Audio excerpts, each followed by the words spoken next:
Child development and pedagogy 30टा question काली माने नेक्स्ट वीडियो आलोचना कर सारी। चलते जी 31 नंबर क्वेश्चन को।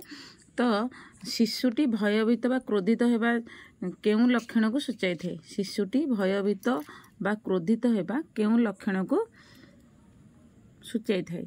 तो चलतु देखा गोटे है ए रे आवेगिक, बी रे मानसिक, सी रे शारीरिक, उभय बी और सी। ए रे आवेगिक, बी रे मानसिक, सी रे शारीरिक, डी रे उभय बी ओ सी। 31 नंबर टी हम आमर आवेगिक। तापर 32 नंबर को जीवा। काहाकु शिशुर समस्त विकासर पृष्ठभूमि रूपे विवेचना करा जाइछि।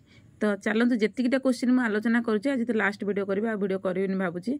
तो मुझे पढ़ा सहित टे मोर टे अभ्यास होते गणित फणित समय दरकार। तो जेहेतु मुझे डेरी वीडियो बनैली तो किसी शेयर करी बोली भाविली।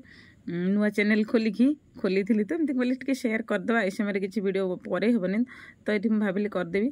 तो 32 हम नैतिक विकास, बी रे मानसिक विकास, सी रे शारीरिक विकास, डी रे आवेगिक विकास। काहाकु शिशुर समस्त विकासर पृष्ठभूमि रूपे विवेचना करा जाइछि। तो 32 नंबर टी हम सी शारीरिक विकास। शिशुर पृष्ठभूमि शारीरिक विकास। तो निम्नक्त 33 नंबर को जाए। निम्नक्त केउं विकास बाधाप्राप्त हेले अन्य समय विकास बाधाप्राप्त होता है।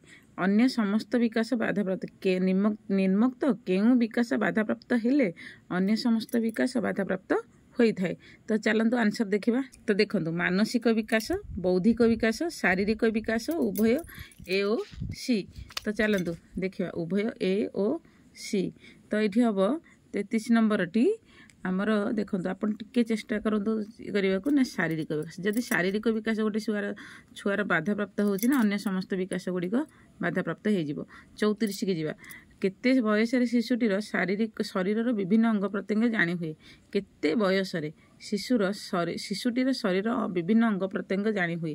तो 8 मास, 4 मास, 9 मास ना 7 मास। तो ये देखूँ 34 नंबर क्वेश्चन आंसर हम ना 9 मास। 35 नंबर को जीवा। शिशुटी विभिन्न वस्तु को एककीकरण करी गोटे वाक्य प्रकाश करिबा केउं विकास को सूचाई थाए। शिशुटी सॉरी उड़ीगला। शिशुटी विभिन्न शब्द को एककीकरण करी गोटे वाक्य प्रकाश करिबा केउं विकास को सूचाई थाए। मानसिक, भाषागत, शारीरिक ना सामाजिक। तो 35 नंबर टी आसी आपण मन पई ना 35 नंबर टी बी आसीयो भाषागत। तो 36 नंबर जो जन्म समय शिशुर केउं अंगटी अन्यान्य अंग तुलन में वृद्धि होता है। जन्म समय शिशुर केउं अंगटी अन्यान्य अंग तुलन में वृद्धि हो सारी थाए। तो गोड़, चक्षु, मुंड ना हाथ। तो 36 नंबर को जीवा आमर मुंड ही ठीक ठाक हो जाए। केते वर्ष बयस लिंगर विकास द्रुततर होता है। केते वर्ष बयस लिंगर विकास द्रुततर होता है। लिंगर विकास द्रुततर होता है। तो 12 वर्ष, 8 वर्ष, 10 ना 14। तो ये जीवा 37 नंबर को ना ये 12 वर्ष पिलाटी जो मैच्योर्ड हो जाए। तो 38 नंबर निम्नलिखित मध्यरु केउं मानकर शारीरिक परिपक्वन शीघ्र आसी थाए। निम्नलिखित मध्यरु केउं मानकर शारीरिक परिपक्वन शीघ्र आसी थाए। ये आसो आमर बालक, बालिका ना उभय ए ओ बी ना उपरोक्त मध्यरु केउंटुनी। तो ये हम बालिका झील पिला मानकर आग आसता। तो 39 नंबर जन्म ठारू केते वर्ष बयस पर्यंत अवस्था को शैशव अवस्था कहुए। 5 वर्ष, 4 वर्ष, 3 वर्ष ना 6 वर्ष।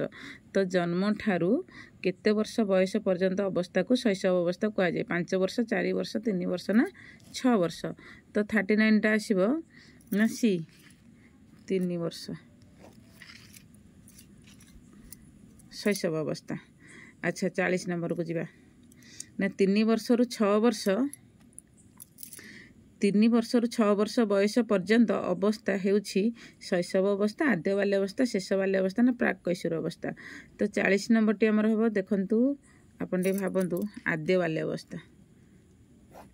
3 वर्ष रु 6 वर्ष बयस पर्यंत अवस्था हेउछि आद्य बाल्य अवस्था। तो 41 प्राक कैशोर अवस्था हाराहारी बयस प्राक कैशोर अवस्थार हाराहारी बयस है 10 बा 12 वर्ष रु 13 बा 14 वर्ष 13 बा 14 वर्ष रु 19 वर्ष 14 बा 15 वर्ष रु 20 वर्ष उपरोक्त मध्य केउंट नुहे तो प्राक कैशोर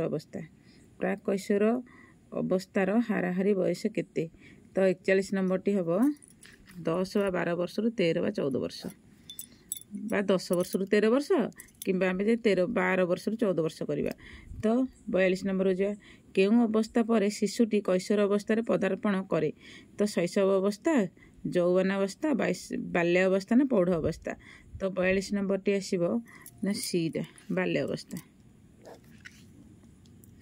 43 नंबर को जीवा तो आद्य बाल्य अवस्था शरीर उच्चता वार्षिक केते वृद्धि पाए आद्य बाल्य अवस्था शरीर उच्चता वार्षिक केते वृद्धि पाए 7 सेंटीमीटर रु 9 सेंटीमीटर बी ऑप्शन अच्छी 8 सेंटीमीटर रु 10 सेंटीमीटर तो 10 सेंटीमीटर रु 12 सेंटीमीटर सी रे अच्छी डी रे अच्छी 12 सेंटीमीटर रु 14 सेंटीमीटर 43 नंबर टा आसीबो हमरो ना बी 8 सेंटीमीटर रु 10 सेंटीमीटर 44 नंबर को जीवा तो गच्छ चढ़ा कांथ उपरे चढ़ा बल फिंगा आदि कार्य केउं अवस्था आरंभ होता है कैशोर अवस्था परिणत अवस्था ना आद्य बाल्य अवस्था ना शेष बाल्य अवस्था तो गच्छ चढ़ा कांथ उपर चढ़ा बल फिंगा आदि कार्य केबो होता है ना 44 नंबर टा आसीबो हमरो ना सी आद्य बाल्य अवस्था